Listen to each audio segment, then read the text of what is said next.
My name is Logan. I'm 22. I live alone in a one-bedroom apartment on the second floor of an old barbershop in suburban Oregon. It's nothing fancy. No mountain views, no modern appliances, no dishwasher. But it's enough. It has windows facing east creaky wood floors, and me who's never asked for more. I drive a 2007 Ford Ranger pickup, silver, faded to a dusty gray, the engine roaring as it shifts. The passenger seat always has a jacket, a toolbox, and a spare pair of shoes, the kind that can withstand falling nails, oil slicks, and December snow. I didn't go to college, not because I couldn't afford it, but because I never felt like I belonged. I'm not the type to sit still in a classroom with long textbooks and endless papers. I like to use my hands, my back, take the time to build something that can stand the wind and weather. That's why I'm a construction worker. I work for my Uncle Frank, a man who doesn't like to talk much but can fix any roof. His company has only 7 people, no office, no uniforms, no slogan like building the future. We just have a truck, a toolbox, and a handwritten schedule. On Monday, we took on a new project. Uncle Frank simply said, "Old guest house, well-off family. Do it carefully, they know a lot of rich people," he said while checking the drill bit. His voice was gruff but familiar. We loaded the car at 6 in the morning, paint buckets, saws, cutters, screws, glue guns, aluminum ladders, and hit the road. As the car turned onto the paved road, winding through the pine forest, I looked up for the first time. Although I had been to many places, few houses made me swallow so lightly as this. The villa appeared behind the fern hedge, a modern but unpretentious glass and wood structure. Wide porch, floor-to-ceiling glass doors, string lights hanging in the middle of the backyard. On the right was an old guest house almost forgotten by time. Leaky roof, peeling paint, wooden doors off hinges, but the frame was still standing. It seemed to be waiting for a second chance. We parked in front of the hedge. There were 2 shiny black SUVs parked out front, the kind whose side mirrors were as bright as the surface of a lake. But no one on my team said anything. We had come to work. When the owner of the house stepped out, I immediately recognized the Thomas family. Mr. Thomas was about 55, tall, gray suit, polished shoes. But there was no air of arrogance. He shook hands with each of his team, his eyes looking straight ahead, his hands clasped firmly. He didn't say much, but he had the air of someone who had done great things. Mrs. Karen was different. She smiled from the moment she left the house to the moment she entered. White shirt, silk pants, hair tied in a bun. But her eyes didn't miss a single detail, from my muddy shoes to the way Uncle Frank talked to Mr. Thomas. "Thank you for coming so early," she said, her voice soft but clear. "If you need water, just go to the kitchen and get it." I nodded. I wasn't used to the politeness of the construction site, but there was no denying it. They were different. Not the showy rich kind, but the old rich kind. We began to inspect the structure of the guest house. The front door was almost falling off its frame. The wooden stairs creaked with each step. The ceiling had dark water stains. But the frame was solid. The floor plan was good. This was the kind of building Uncle Frank liked, not new, but resurrected. I pulled up my mask, donned gloves, and began to remove the rotten planks. Little did I know, in a few minutes, I would meet the man who would change everything. I was crouching under the back porch, trying to pull out a broken, rotten beam with a crowbar. The smell of old damp wood mixed with pine resin and dust. The sun had just risen, its rays slanting through the leaves, shining through the holes in the roof. Then I heard a voice. "Do you guys need more water, coffee? Or something?" A female voice said, soft and clear. I looked up. The light behind me made me blink. The person standing on the steps was a young woman, her hair neatly tied up, a simple gray t-shirt, holding a water bottle. No makeup, no jewelry, clear eyes. Not the kind of beauty that makes people stop breathing, but the kind that makes me forget what I was doing for 3 seconds straight. I staggered to my feet, my voice stuttering slightly. "Ah, well, water. Maybe, if you don't mind," I said, trying to hide my dusty hands behind my back. The girl smiled slightly. Not a flirtatious smile, but a smile because she found it really funny. "No problem. I'll bring out some food," she said, and turned and walked away. I stood watching, not out of curiosity, but because of her calm gait, as if she didn't belong in this place of wood dust and screeching drills, but not at all out of place. I had just bent down to continue prying away the wood when I heard light footsteps coming back. She brought out a tray, a few bottles of cold water paper cups, and 4 simple sandwiches, ham and cheese on a slice of white bread cut in half. Nothing fancy, but the smell of fresh bread and cold water at 9 in the morning in the early morning sun was the ultimate luxury for us workers. Eat something to ease your fatigue. She set the tray down on a rickety wooden chair near the steps and looked at me. I'm Olivia, the landlord's daughter. Just back from Boston. I'll be here for a while. I nodded, a little confused, not knowing how to respond. I'm Logan, I said slowly, as if she hadn't figured it out yet. I work with Uncle Frank. She nodded slightly, not taking her eyes off me. Your nephew? No, real nephew. But I lived with him for a while after my mother moved out. He kept me around, gave me work and meals every day. In return, I broke tiles, caulked cement, and listened to him nag. Olivia laughed. This time it was longer. She didn't say anything, just pushed the tray toward me, then stepped back. Thanks for fixing up this house. My mom said it was where my grandma lived when she was a kid. She said, her voice dropping a notch. I don't remember much, but she said this house was good at keeping memories. I hope you guys don't destroy them all. I scratched my head, half jokingly. We just smashed the parts.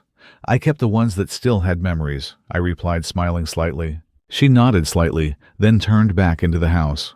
I looked after her again. This time, not out of surprise, but because something had just begun to shift inside me. I ate my sandwich, not remembering the taste. As the work continued, I saw her walk across the yard a few times. Sometimes she was sitting on the porch with her laptop. Sometimes she was holding a basket of laundry. She didn't say anything more, just smiled every time our eyes met. I tried to work as usual. Really tried. Jake, a coworker, nudged my shoulder while I was measuring the doorframe. Hey Logan, the landlady, looks like you have a fan, he said softly, teasingly. I glanced at him, didn't answer, just kept working. But the truth was, I knew he was right. That night, back at the apartment, I took off my shoes, sat breathing in the dim yellow light, and found myself replaying Olivia's smile as she set down her sandwich tray. I told myself maybe it was just polite. Maybe tomorrow she wouldn't even remember my name. But maybe it was the beginning of something I never expected. In the days that followed, Olivia showed up as regularly as the morning sun on the porch. No fanfare, no fuss, just there. She brought water, sometimes cookies, sometimes a pot of fresh lemon iced tea. Once she left a box of wet wipes in a basket by the wooden porch, along with a small handwritten note. Let the guys wipe their faces to get rid of the dust, along with a scribbled smiley face. I had never seen any landlords pay attention to such small things. The people who hired us were mostly friendly enough to not be cold, but distant enough to maintain their status. Olivia was different. She didn't act like she was doing the crew a favor. She asked if we were hungry at lunch, asked Frank if he needed an extension cord, and once helped Jake find a screw that had fallen into the crack in the porch. What if I tripped, I said, as she bent over to search the floor. Fall. But it was worth it, she replied, not looking up. I stood there for a few seconds, not knowing what to say. There was something in her voice that kept me thinking. She didn't talk much either, but when she spoke, she always looked into the other person's eyes. She always smiled with her eyes before smiling with her mouth. With me, she often asked short questions.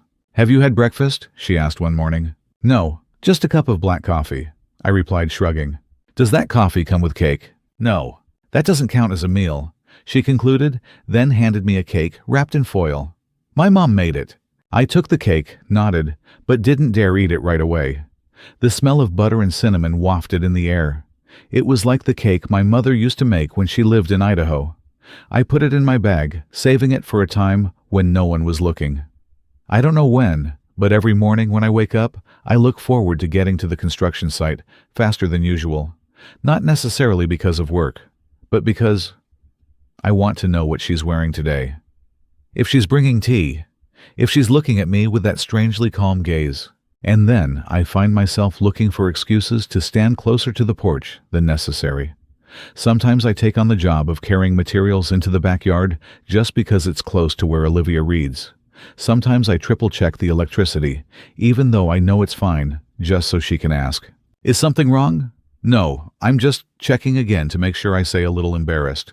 Yeah, perfectionist, she remarks, not taking her hand off the page. I also find myself smiling more, talking more, less snapping at Jake when he drops his tools.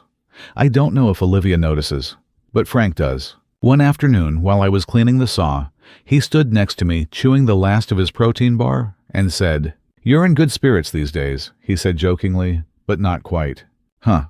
I pretended not to understand. I just said, "Romantic atmosphere seems to be good for productivity." He raised his eyebrows. I was silent for a few seconds, then smiled awkwardly. "Nothing, uncle. It must be the nice weather." "Yeah, and the sky hasn't changed. Someone else just brightened it up," he replied, then turned away. I didn't know if he was serious or joking, but that sentence kept lingering in my mind all that evening. And then, like a breath that had been held for a long time, I decided to say something. I waited until it was almost time to leave. The sun was starting to slant over the woods behind me. Jake was winding up the wires. Frank was busy checking the awning, and I was standing near the back stairs of the guest house, where Olivia was sitting with a book face down on her lap. I walked slowly, trying not to make much noise, but she heard me. "You're not working the evening shift today?" she asked, her eyes still on the page. "No, off tonight," I said, my voice quieter than usual. "Lucky." "Yeah, I guess so." I swallowed. I was going to ask if you wanted to have dinner with me, just somewhere simple. This time she closed the book. "Are you asking me out on a date?" she asked, but she didn't seem surprised. Something like that, if you don't mind." I looked down at my dusty shoes. "No." She smiled. "As long as it's not the overpriced sushi place on the hill. I'm really hungry." I laughed, relieved and strangely happy. "I know a place," I said. It was on the main street in town, right at the corner of a traffic light. It was called Rusty Grill, a place I'd eaten at on my own nights. It wasn't fancy. Old wooden tables, yellow lights, a whirring ceiling fan.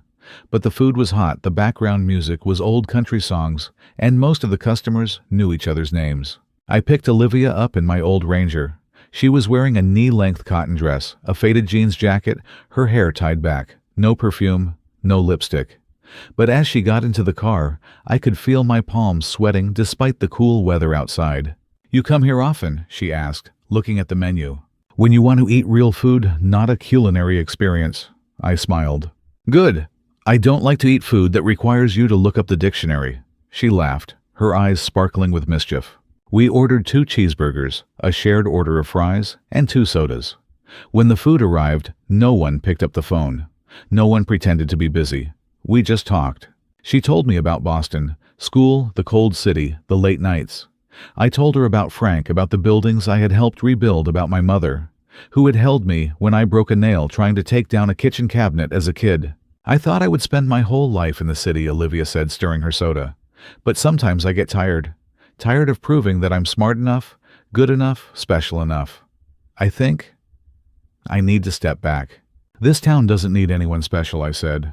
"That's true, but I think I found something more valuable." I looked at her then. I said nothing, but something inside me shook. We left the bar when it was dark. On the way home, she opened the window and let the wind blow through her hair. "Thanks for the evening," she said, as the car stopped in front of her house. "Thanks too," I replied. There was no kiss, no promise. But as she got out of the car, closed the door gently, and walked away, I felt my heart beat unusually. I wasn't sure if I was falling in love, but I knew I wasn't the man I used to be. I'm not sure when things started to turn. Maybe after our first date. Maybe when Olivia and I looked at each other for a little longer than necessary on the porch.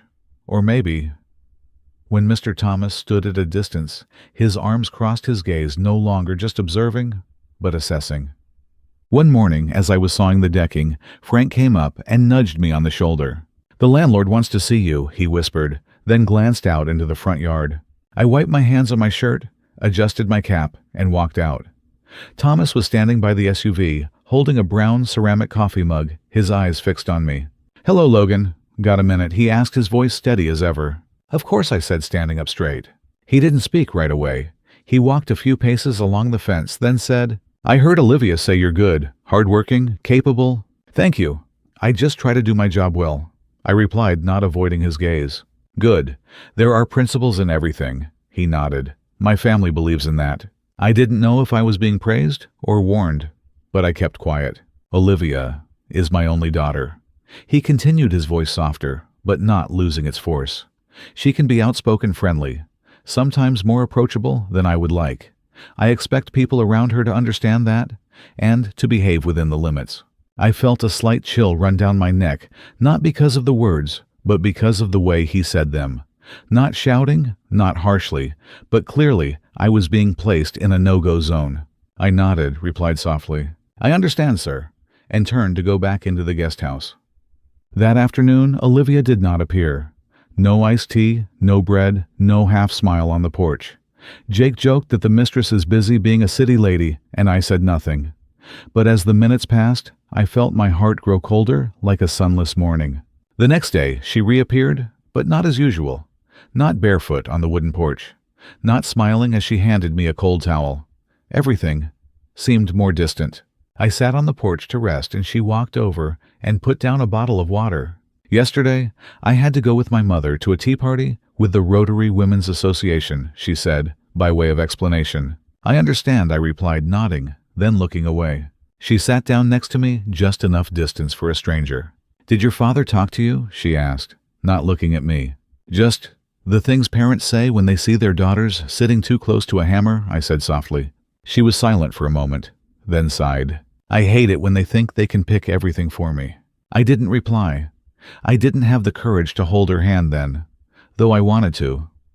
A week later, her mother, Karen, began to accidentally appear every time Olivia stepped out of the main house. Once she accidentally walked the dog past, once she was watering the plants near the porch.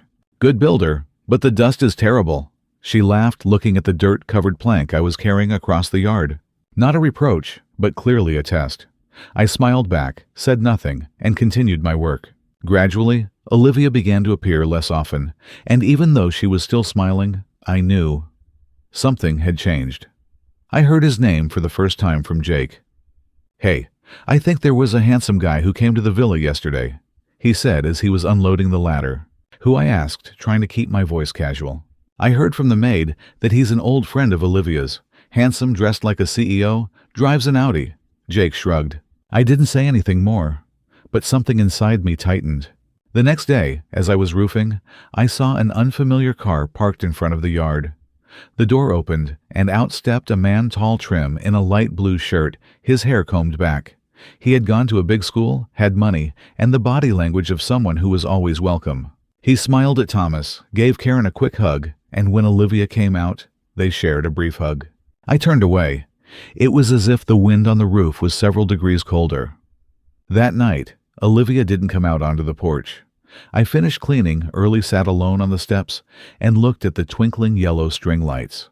I didn't want to think, but my mind wouldn't listen. I told myself, maybe they're just friends. Maybe he's just visiting. Maybe. But my heart no longer had the maybe anymore. It began to retreat, like a once-fed animal that now smells something lurking. And I began to keep my distance. 2 days later, I saw Olivia with Chase. They emerged from the main house, she in a long blue dress, he in a white shirt and khakis, as if they had just stepped off the cover of GQ. I was cutting boards in the corner of the porch, the saw off, but my heart was louder than the engine. They walked past me. Olivia glanced at me, and Chase nodded. "Hello, Logan." He smiled, his voice low and confident. "Hello," I said, my eyes still glued to the wood on the cutting board. They drove out of the gate in a silver Audi. I stood there for a few more minutes, not moving, then sighed softly, as if the wind could hear it. I didn't have dinner that night. I didn't turn on the TV. I sat on the balcony of my apartment watching the streetlights reflect off the old car windows. The next day, Olivia came out into the yard with a small bag of cookies. She put them on the table, looked at me for a long time before speaking. "I went out to dinner with Chase last night," she said. I saw that I replied, my voice, not trying to be forced, but still sounding forced. She touched the edge of the wooden table, her fingers tapping lightly like a slow song. "We used to know each other, but it was a long time ago. He went to town to visit his parents, and my dad really liked him." "Yeah." I nodded, my eyes on the screws. She stopped tapping. "What do you think?" she asked. I looked up. There was a long pause between our gazes. "I think you're in a world where you don't belong," I said slowly. "Chase is the kind of person they want you around, and I'm just a hammer-wielding man invited to stand outside the door. She frowned, her voice a little higher than usual. "So, you're just going to back out? Not asking me what I think. Not fighting at all." I pursed my lips. My hand gripped the hammer at my waist as if it were the only thing that was solid. "I don't want you to choose," I replied. "You don't want to? Or are you afraid I won't choose you?" she said, and turned away. I didn't chase after her. I didn't say anything. Only the sound of her footsteps fading in the middle of the yard. From that day on, I no longer looked for her eyes.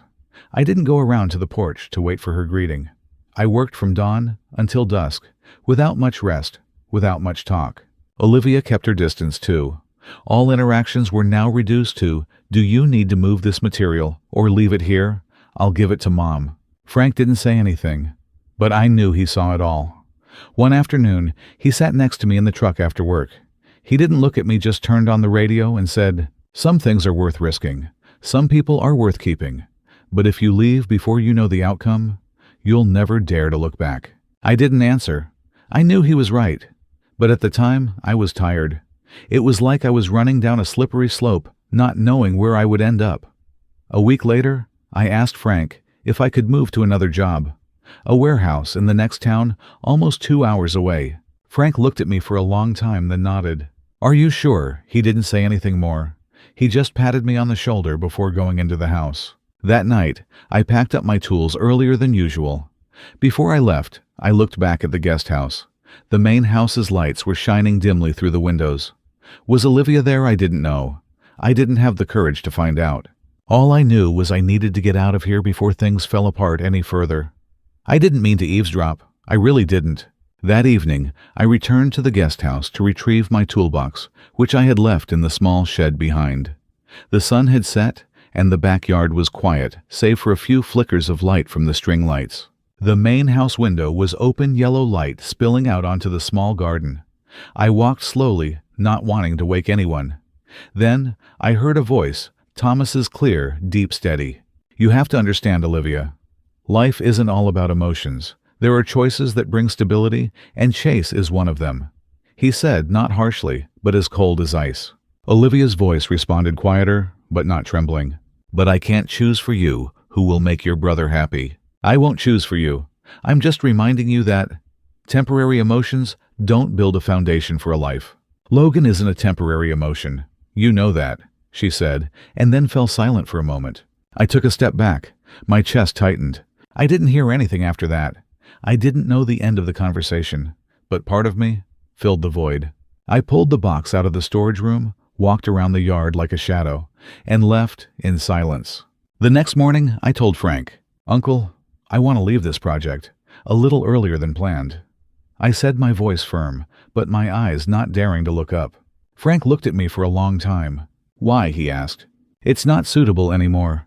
I need some time," I answered concisely. He nodded. "If you're sure, then go.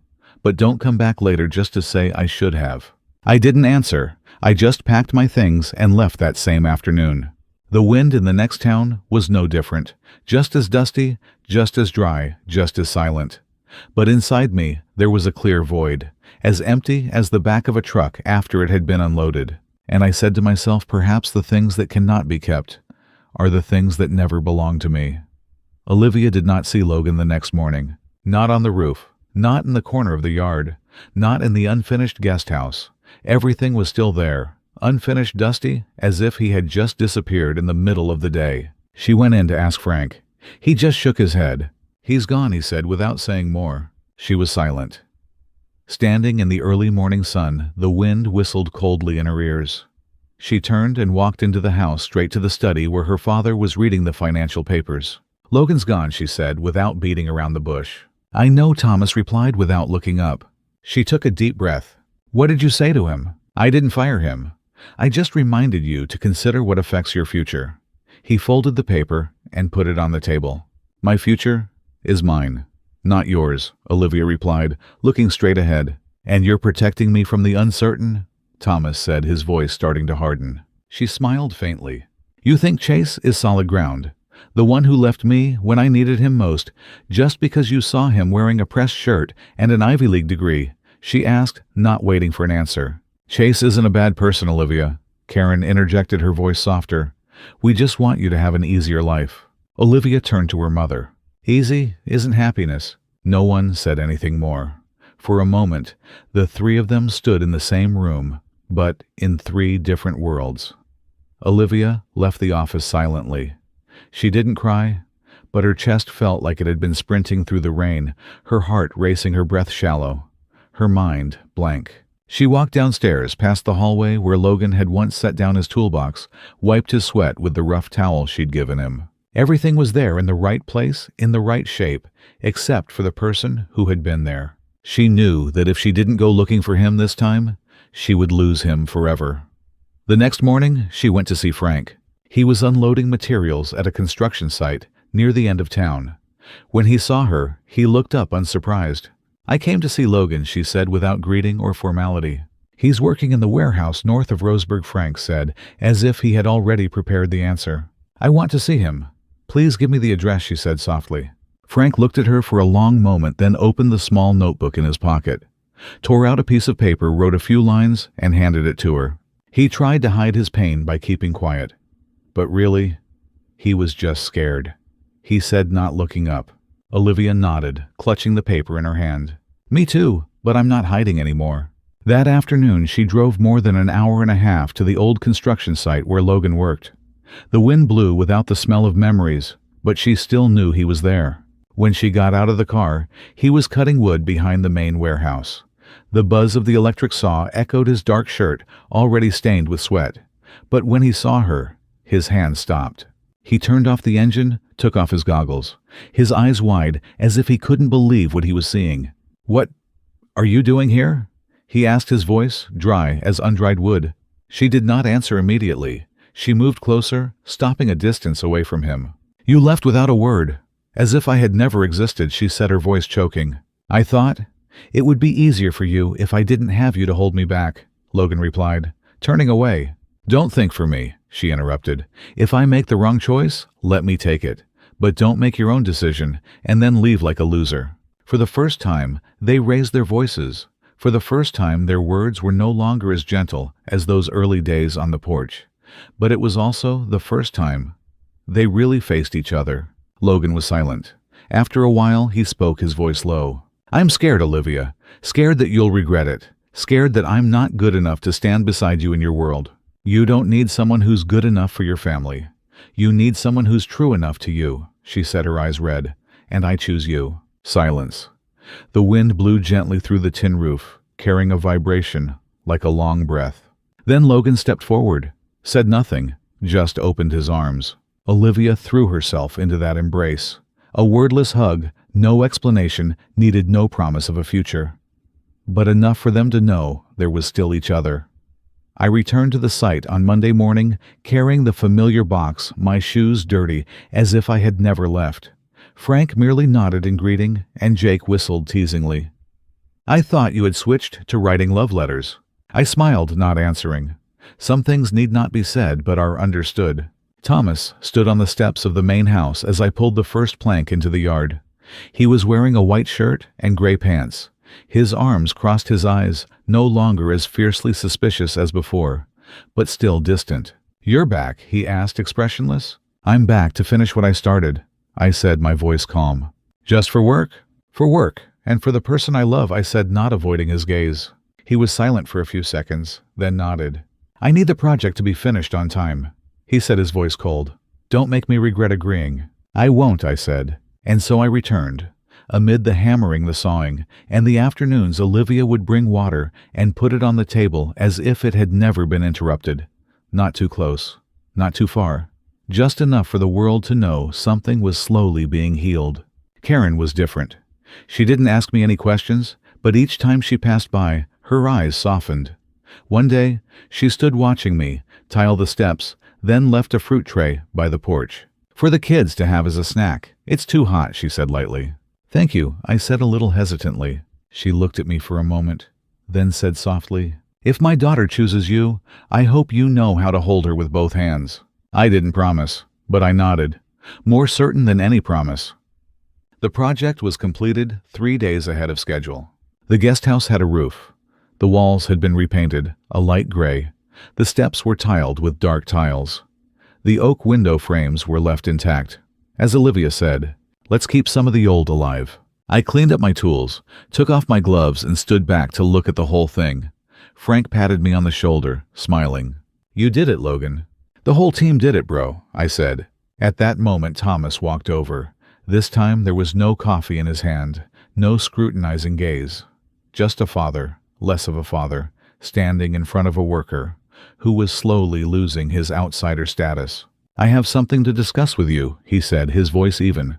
Yes, I turned around a little surprised. "The mansion on the West Hill is about to be renovated. I'd like to ask you to be the project supervisor. Frank can continue to be the main guy, but I think you have the ability to keep things running smoothly." I was silent. The words came at the wrong time, or perhaps the right time. A month ago, I wouldn't have believed Thomas would say them. A week ago, I wouldn't have believed I'd be standing here. And now, I found myself hesitating. "I need to think," I said, not denying, not accepting. Thomas nodded. "Take your time. I can wait." That afternoon, after everyone had left the construction site, I sat alone on the steps of the guest house, the place where all the changes had begun. The late afternoon sun slanted through the trees, dyeing the newly painted walls orange. I picked up the sheet of paper with the new project information, reading it over and over again. The words were not complicated, but what puzzled me was inside. I thought about Frank, the man who had given me the job when I had nothing but my hands and my will. The man who didn't ask too many questions, but was always there at the right time. The man who never needed to manage me because he always trusted that I would know what to do. And I didn't want to leave without telling him. That evening, I stopped by my uncle's house. Frank was sitting on a wooden chair on the porch, a beer in his hand, the radio playing old jazz. He only looked up when he saw me, not surprised. "The kid was asked to be the boss," he asked, before I could even open my mouth. I laughed, a little embarrassed. "I guess Mr. Thomas told me." "No, I just know you wouldn't come here if it wasn't important." He sipped his beer. "What do you think?" I sat down on the chair opposite. "I'm not sure. It's a great opportunity, but I don't want to leave what I call home." Frank didn't answer right away. He let the music play for a while, then said, "Do you know why I've never kept you?" "Because I trust you," I guessed. He nodded. "Yes, but there's another reason. I know. What's yours you won't let go? Not even a person, not even a path." I was silent. Then I said softly, "I'm afraid I'm not good enough. Goodness doesn't lie in titles." Frank smirked. "It's about whether you dare to stand firm when no one is holding your hand." I nodded, this time more firmly. Frank said nothing more. He raised his beer can, clinking it lightly against my water bottle. "Go. Show people that the hand holding the hammer can also hold faith." I accepted. Not for the title, not for the higher salary, but because I was secure enough in myself to move on, without forgetting who I had been. On my first day as project supervisor for the Western Villa, I arrived earlier than the helpers. I no longer had just a hammer and a tape measure in my hands, but also drawings, notebooks, and calls to make each morning. The project office was located on the first floor of the main house, a room with large glass doors overlooking the rolling hills. When I first sat down at my desk, Olivia stopped by smiling slightly. "You look more like a man in a suit than a roof climber," she teased. "As long as you don't have me in meetings for 3 hours straight," I replied, adjusting the pen in my hand. Thomas was not around much at first, but when he was, he observed me closely, sometimes, asking detailed questions about materials, processes, or how I handled problems between construction teams. One afternoon, after I had resolved the dispute between the painters and the electricians, without delaying the schedule, Thomas came over and nodded slightly. "I think I was right," he said shortly, but his eyes were no longer as cold as before. I said nothing, just nodded slightly. I was still wearing jeans, work boots, and a flannel shirt with my sleeves rolled up to my elbows. But I was no longer the outside builder. I was part of the team, not because I was invited, but because I deserved it. We moved into a small wooden house on the edge of town, just 2 bedrooms. Wood floors, a red brick kitchen, and a front porch with 2 old rattan chairs. No automatic doors, no modern heating. But there was morning sunlight filtering through the curtains, and Olivia sang softly in the kitchen while she made coffee. She was still teaching online part-time, I still arrived at the site before the sun was up, but every night, tired as I was, I always came home with wood dust on my hands, and no doubt in my heart. Sunday was a special day. Not because I had gone far, but because it was a day of repairs. I replaced the water pipe, she cleaned the bookcase we climbed up on the roof to clear dry leaves like when we first met. "You should try to keep this roof like you keep your memories," she said, as she sat wiping her hands next to the box. "Yes, because memories are not something you can erase if you want to," I replied, then picked up the broom and continued sweeping. In the evenings, she sometimes read to me. One day I fell asleep in the middle of a story, and when I woke up, she covered me with a thin blanket and continued reading. Not for me, but as if she were keeping something. We got married on a day in early autumn, when the leaves were turning yellow, but it was still warm enough to have an outdoor ceremony. Frank built a wooden archway. Karen prepared the cake, and Thomas. He was the one who brought his daughter to the middle of the ceremony, her hand in his, no longer hesitant. "Now I believe there are things that cannot be chosen by reason. You have to let your heart speak," he said softly to me as he handed Olivia her hand. Frank gave a speech at the wedding. He wore a light blue shirt, a loose tie, and still held a glass of beer instead of wine. I first met him when he had nothing but an old hammer and a sunburned back. No words, no dreams, but he did something nice every day. He paused, looking at Olivia.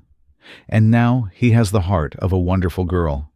You don't have to be a prince to have a princess, just someone who doesn't give up." Everyone applauded. I laughed, not loudly, but enough to make tears well up behind my eyes. Olivia held my hand throughout the entire ceremony. When the music started, I asked her to dance, even though I only knew the 3 basic steps Frank had secretly taught me the night before. "It's okay. I just need someone who dares to walk with me without having to keep the beat," she whispered. And I knew, no matter how many ups and downs life has brought, I had found the right beat for me. I'm 25. 3 years since I first set foot in the Thomas mansion. 3 years since I was a hammer outside the homes of people who live different lives. I still drive the same truck, only the bed is repainted and has my small company logo on the side, Logan Co. Honest craftsmanship. I have a tablet, a project card hanging from my neck, and a group of young workers who are relearning the same things Frank taught me.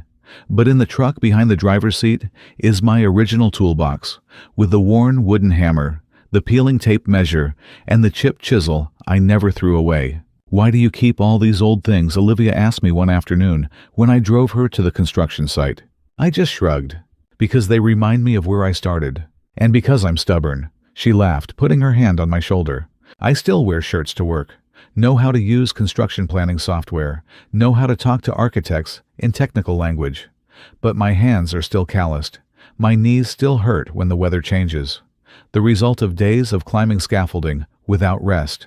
And I still wake up earlier than Olivia, make her coffee, then sit on the wooden porch reading a few lines of drawings before leaving the house. Our little house has an extra room for the baby that is about to be born. Olivia teaches less, writes more. She still laughs when I fix a leaky pipe, then mumbles, "Logan, still my hammer." I never argue, because it is. I have never stopped being a hammer. I just know better now what I am building. Someone asked me, "Have you ever wished for more?" A bigger office. More big projects.